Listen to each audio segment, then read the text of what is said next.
Okay, so we are live, well, live-ish, with Matty Luke. So my name's Adam. I am the creator of Live Life Light. So at Live Life Light, our main aim is to install belief in people, and then they go after what they want. Because without belief and without the mindset, remember, strength starts within, from the inside out. Because people always ask me, they say, what are you? And I say, I'm a belief trainer. Because, like I said, without belief, people won't go after what they ultimately want. So today I'm with, and I've been interviewing one of my gym members per week. And today I'm with Matty Luke. So I'm just going to pop up Matty Luke's pictures so you can have a little look at Matty's journey. So you just stay there, Matty. Relax. I can't see what you're putting up here. You can't see, no. So this is Matty Luke. So on the right-hand side, you can see, well, a nice pint of Guinness. Oh, that one is. And on the left-hand side, you can see where he is today. So he's had a massive, massive change. The only thing that hasn't changed is his hair. So he's done an absolutely amazing job.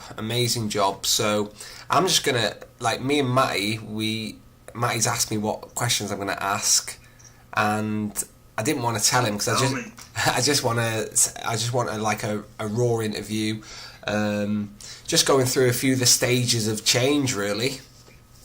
So Matty, so firstly, let's just quickly go through those results. So from when you actively started losing weight to now, what results have you achieved? I've lost 6.5 stone since that first picture that you just put up there with the Guinness in hand. Yeah. I was 21 stone 7 at my heaviest. 21 stone 7. Absolute monster. Okay, so let's go a little bit serious here. How on earth did you manage to get to 21 stone 7?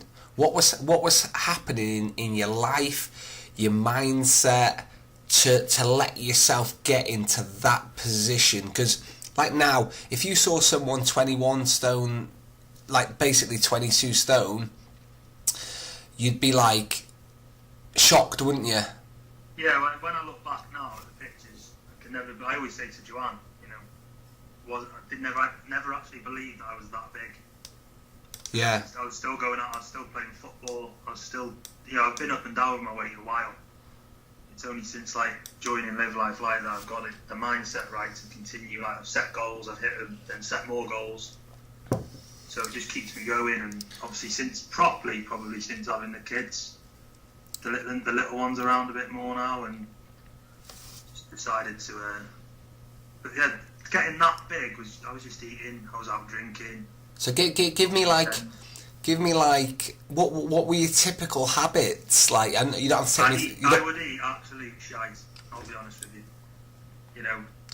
I was with my shift work that I was doing. It was easy just to grab a takeaway on the way home. It was eating late at night. It was no set meal times. And with working at the station on the shifts, there's a shop just over the road, so instead of taking meals in, I just run over there and grab something. Yeah, so there's a few things you said there, because I speak to a lot of shift workers who always say that obviously the shifts play havoc with their patterns of eating, and they've got low energy levels at certain points of the night. So, and they go for comfort and convenience over, because when your body clock is being fucked about and you're tired and you're usually meant to be asleep and you're fatigued, trust me, and you probably know first-hand experience, you don't want to grab some chicken and broccoli when you're fucking knackered. You want to grab some high sugar, high fat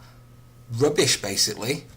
Yeah, I mean, like I said, it was so easy to go over the road and grab a pasty or a bag of crisps or a bag of sweets.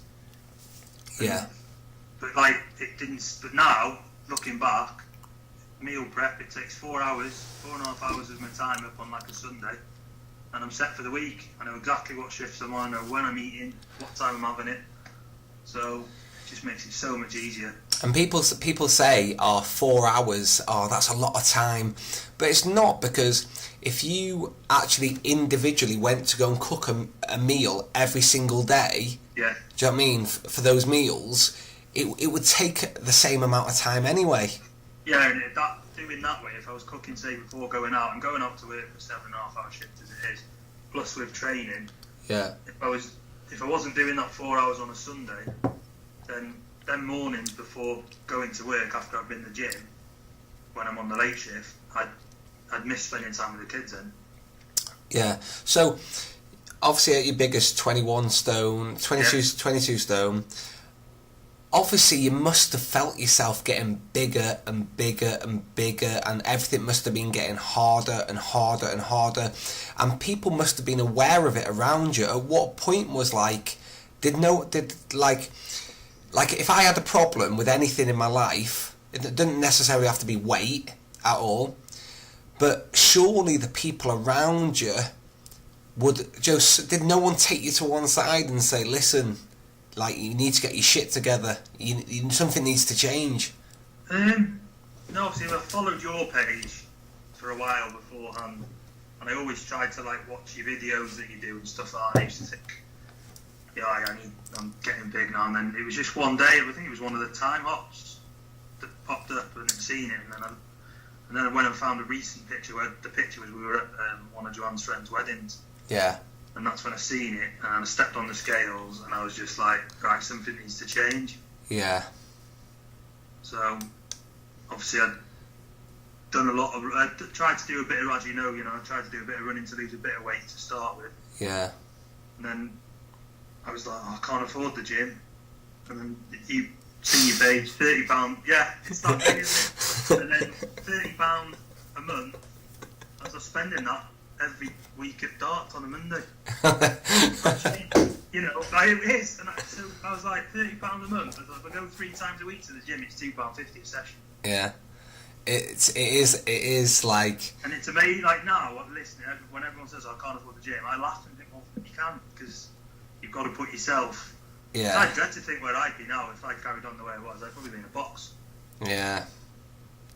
So, yeah, we all know that the can't afford it card, do you know what I mean? It's one of the... Along with haven't got time, I can't afford it. But the thing is, for most people, they can't afford not to do it. Yeah. Do you know what I mean? Because, joining the gym, I know, for example, you've produced weight loss and a magnificent weight loss, but, people just associate the gym with weight loss or muscle gain, but there's so much more, mental attributes to the gym, do you know what I mean? So, not only... do you find friends? Do you have a support community? You have like-minded people. You have encouragement from trainers. You do new experiences. Do you know what I mean? All that.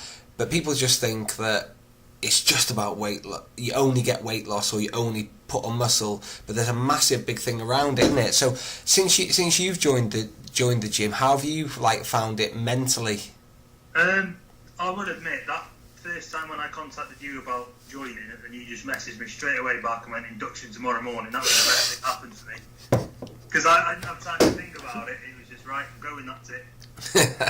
Off I come, and I will admit, I thought, what am I going into here? But I'd seen all the results that had been produced, Yeah. Helen Layton had produced, all of them on the Facebook, and you go in, you see that wall of all the results that everyone's done. And then I walked in, and I remember seeing Jean and Ben in the weights room. And straight away they just went, "Hi, you alright, how you doing?" And it just put me at ease straight away. That's what the place is, though. Everyone's like that. Yeah. It's just very encouraging environment to be in, and everyone's supportive. So when you obviously when you decided to make this change, you decided to make a positive change in your life. At that point of change, how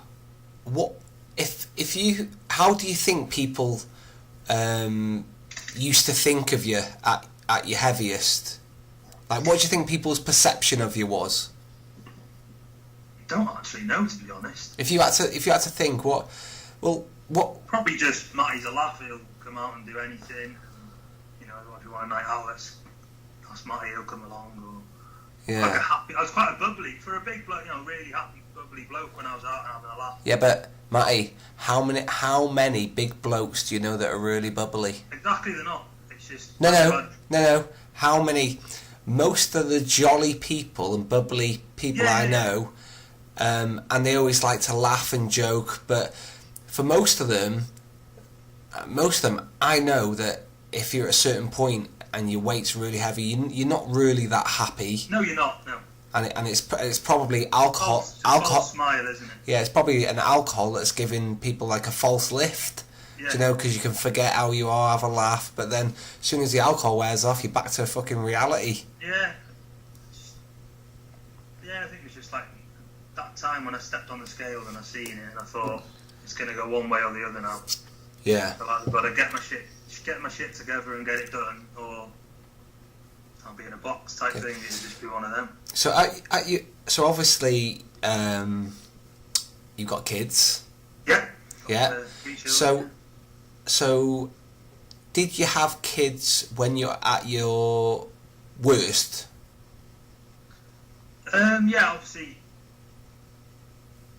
Molly, my stepdaughter, was 14. Yeah. And then Erin and Thomas have come along. It's mainly since when I've had Erin and we go walking, she likes to go, I run with Daddy. Yeah. At the time, I was struggling. Yeah. You know, it's not nice when you want to play with the kids and you can't, and then... Yeah. But now, it's great. We go out, we go walking to the shop, and she likes to run along with me, or she sees me going to the gym now. Because she only has to see your logo. And that's it. She knows where I'm going. And But as a parent, you have a you have an active responsibility. Role models for the Yeah, children. yeah, you have an active responsibility to have a positive impact and be a role model on their lives, don't you? Because they, no matter what anyone says, is that they will look and follow a lot of your habits and the way you are. We're the first people they look to, aren't we, at the end of the day? Yeah, the way you act, what you eat, your eating patterns, the way you do stuff, they will follow it. And obviously, they will know. Do you know what I mean? If you're not treating yourself well and you're not being able to do this, do that, then it can probably be. I'm just thinking, like, if I was a kid and my dad was like really, really, really overweight, struggling to do stuff, I'd probably be a little bit embarrassed to some degree.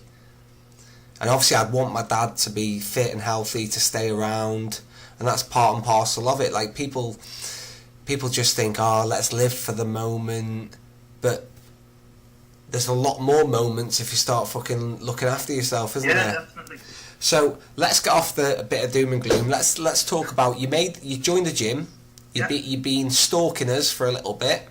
Yeah. And one day you decided to join. Okay. So now you're 6.5 stone lighter. Can you just tell me three? If we go for three of the things that you've done that have had the biggest impact of getting you from A to B. So apart from joining the gym, take that one out of the equation. What are the 3 biggest things that you have done to contribute to you getting a result? I give up going to darts on a Monday. that evaporates all the drinks you have straight away. You know. Okay, tell me what you'd have in darts. I quite easily go out with the lads. We go and have a practice and have probably about 8 to 10 cans, and then a few beers afterwards when we got to the pub. You think of all the calories. At the time you don't think. But I've given that up now, and I'm out playing football 2 or 3 times a week plus the gym. That's been a big one for me. I don't really drink anymore. Yeah, but 8 to 10 cans in price as well. Yeah. Great, wasn't it? That's a gym membership. Yeah. It was just one of them. So taking darts away from my life, and when I took that away, I don't really. We have a drink if we go out for a meal, or if you're going out with the lads for a day out. With this, every now and again. Now, if we go out, I'll go out and I'll have a drink. Yeah. It doesn't happen all the time. Won't really drink at home anymore. The odd time.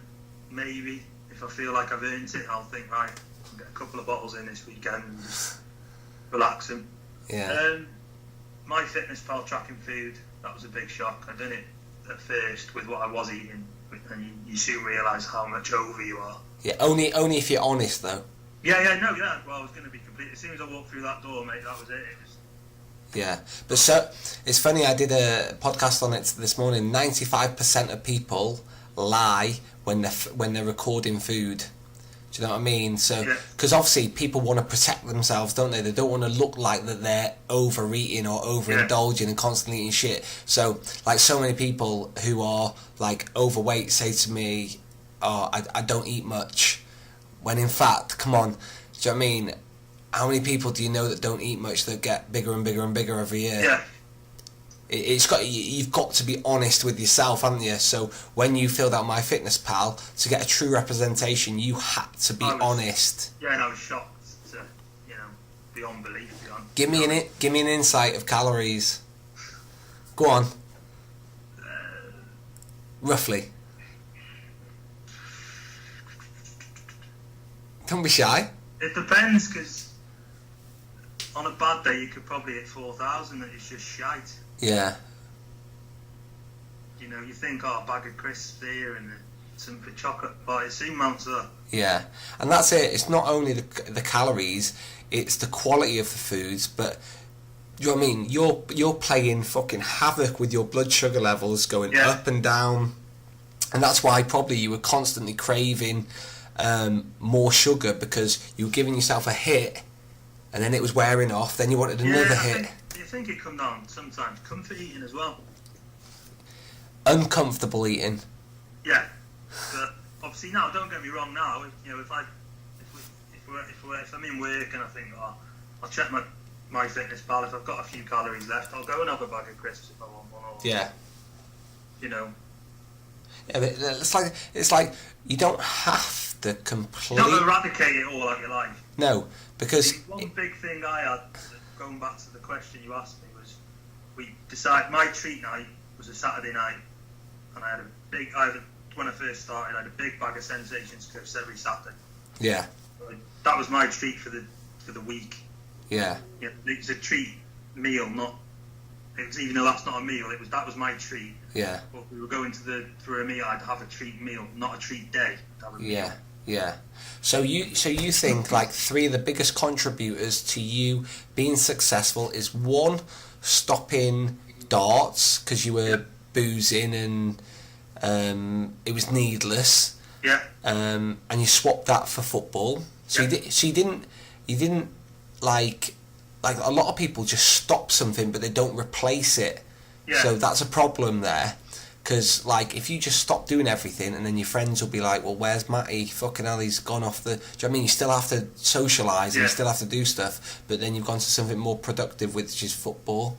You said that you used a tracker to track your nutrition, just to make you fully aware of how much am I eating and how much do I need to be eating. Yeah.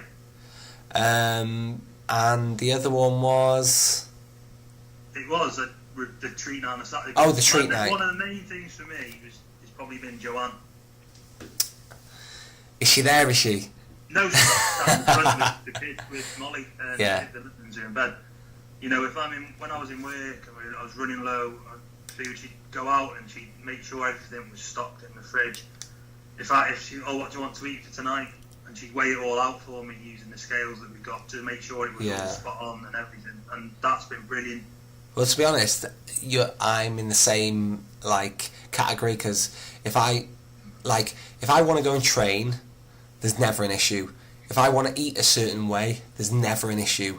If I want to stop doing something, it's never an issue. If I want anything, I've basically got the full backing of my partner. Yeah. And do you know what I mean? It's never an issue. There's never clashes. There's never like I said, there's just never an issue if I want to train. Because in a lot of couples, there can be issues. Do you know what I mean? There can be this divide. I mean, to be fair to her, and it's a lot as well, because she's got the kids to look after as well. When I'm going out training and I'm coming back, then I'm going to work.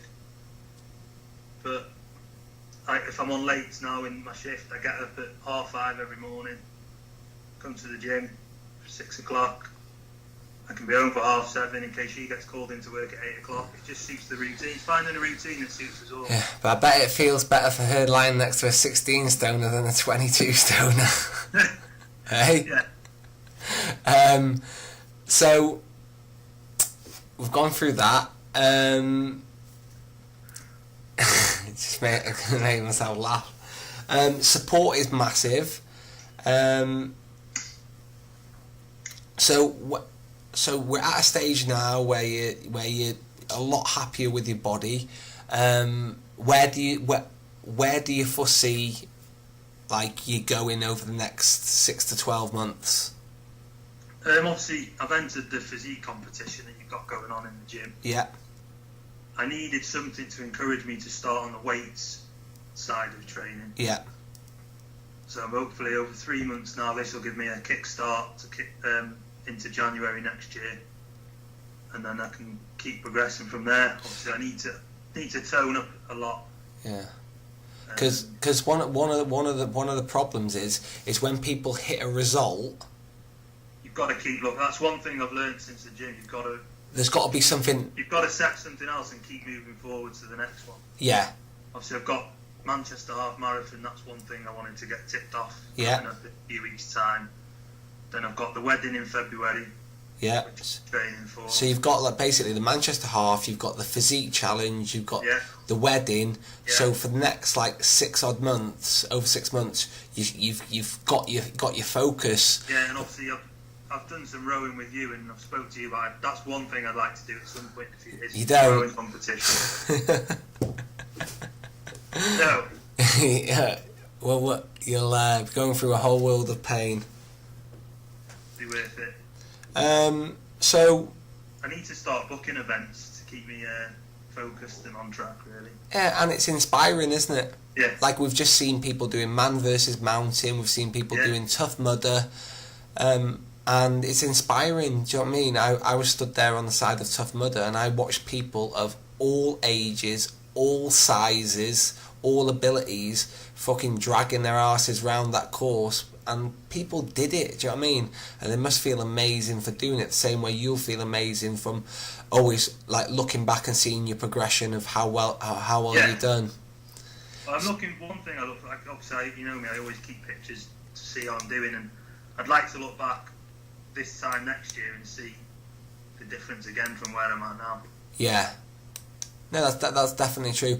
So, if someone someone like someone like you were, will be watching this, guaranteed. When I play this, someone will be watching this, and they'll have watched it all the way to this point now, and they'll be the same type of person like you were. You were humming and hawing, didn't really want to take the jump, think of excuses. Like, if you had to summarise and give someone a little bit of advice, what would you say to them? Pick up the phone to ring you, message you on Facebook, or even better, walk into the gym to inquire in person and just see what the environment's like for yourself firsthand. Yeah. But you can obviously foresee a lot of people are scared. Yeah, I mean, it's the whole thing, isn't it? The scariest thing, the first thing, the scariest part is walking through the door. That's not true. The hardest part, is not walking through the door. The hardest part is keeping on going on the days where you don't get results. Yeah. Then weeks you don't get them, you just got to dust yourself off, see where you went wrong, and crack on and tackle the week ahead. Yeah. Head on, really. One of the biggest reasons why people fail is because as soon as they get that first bad result or a result that they don't want, they think that the gym doesn't work, the diet doesn't work, when in fact it's just them not working. Yeah. So Matty, thanks. I'm gonna knock this one on the head now. Yeah, that's fine. Thank you for an insight, and I'm pretty sure this won't be the last ever interview I do with you, and it'll be interesting to see. We'll probably do one just before your wedding, and see what sort of shape you're in, see where you're at, see if you follow through with what you said you were going to do. Yeah. Yeah, because like I said, the most difficult thing to do is to stay disciplined and committed over a long period of time, isn't it? Yeah, well, that's one thing. Like, before I say, it goes back before joining the gym. I was doing running and stuff. Yeah. I'd get into it, then I'd stop. Yeah. Get into it, then I'd stop. You know, it's been 9 months now since I walked through the door, really, at your place, and I just keep on going. It's just one thing you've got to do. But the thing is joining the gym and seeing all these results that people see is amazingly inspiring. But without mentioning names and stuff, there was people that started in the same time as you started, and they got decent results, but then fell off the wagon.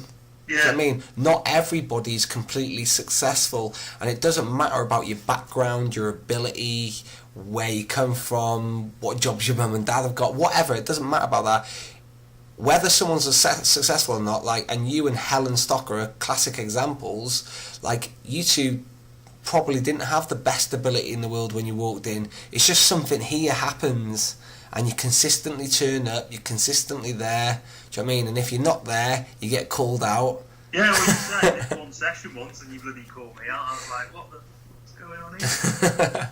But it's nice to know, you know, Danny's messaged me a couple of times where work got in the way and I just couldn't get there for a couple of days, and he messaged to say, where are you? Yeah. That type of thing is nice. You know, it's nice to know that, to notice that you're not there. Yeah. Yeah. You're not just a number. Yeah. You know what I mean? But the gym, it's like a little community and family. Everyone gets on, don't they? Everyone's so welcoming. With the fun run beginning every month that people go to. Yeah. You know, you got all the outdoor boot camps and indoor boot camps that you run as well, and it's just great. Okay, mate. Well, thanks for your time. No problem. I've just put your pictures up now, and massively inspiring. You obviously work your butt off. You're very, very, very committed. You've had the balls to come and do this when a lot of people wouldn't do that. So hopefully it's just onwards and upwards to bigger and better things for you, and carry on being a role model in your house and to your kids. Yeah, cheers, mate. Okay, mate. I will see you soon. Yeah, cheers.